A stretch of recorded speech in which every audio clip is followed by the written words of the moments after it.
بسم اللہ الرحمن الرحیم۔ السلام علیکم ورحمۃ اللہ وبرکاتہ۔ دوستو، آج کا جو عمل ہے یہ بہت زبردست ہے، بہت مفید ہے، بہت کارآمد ہے اور اسی طرح بہت مجرب عمل ہے۔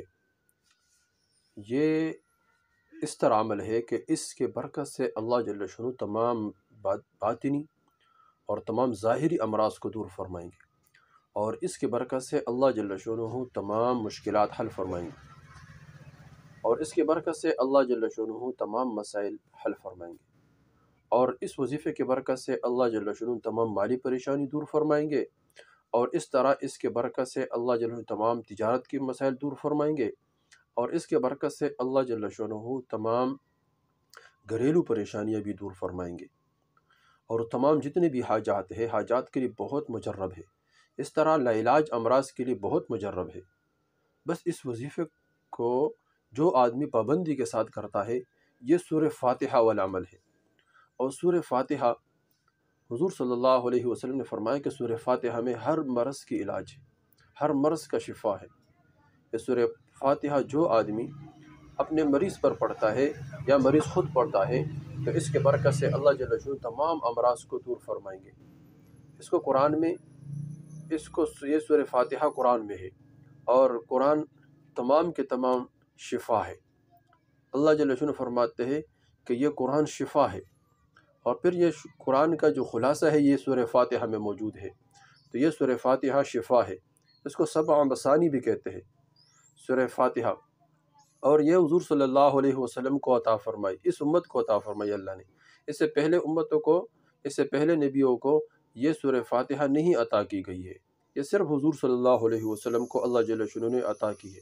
تو یہ سورہ فاتحہ والا عمل، تو اس میں تمام امراض کے علاج ہے، تمام پریشانیوں کا علاج ہے۔ اس کے برکت سے اللہ جل شانہ ہر قسم مشکل کو حل فرمائیں گے۔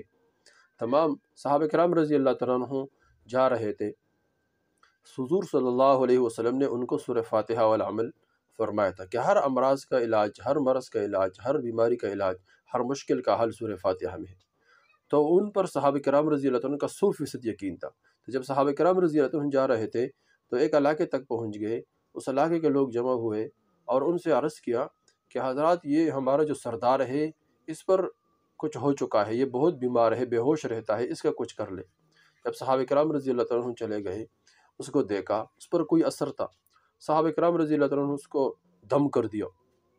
جب دم کیا تو وہ بالکل ٹھیک ہو گیا، تو وہ سردار خوش ہو کر بہت خوش ہوا اور ان کو کچھ دے دیا، یعنی بکریہ دے دیا۔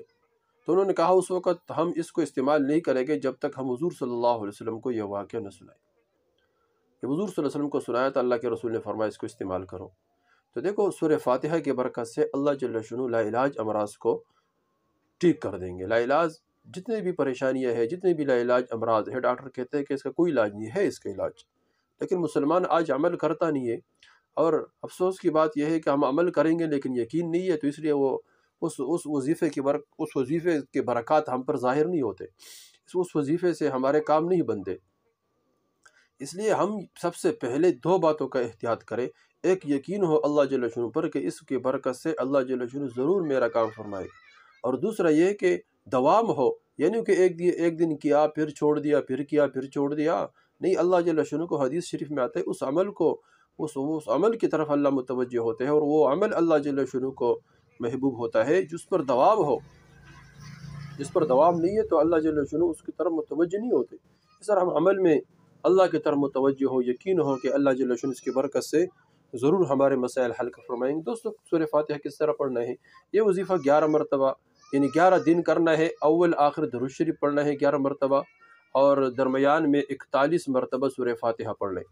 41 مرتبہ جب ہم سورہ فاتحہ پڑھیں گے، اس کے بعد پھر درود شریف پڑھیں گے 11 مرتبہ، اور اس کے بعد دعا مانگے انشاءاللہ۔ اس کے برکت سے اللہ جل شانہ تمام ضروریات، حاجات اپنے غیبی خزانوں سے پورے فرمائیں گے، تمام مسائل اللہ جل شانہ حل فرمائیں گے۔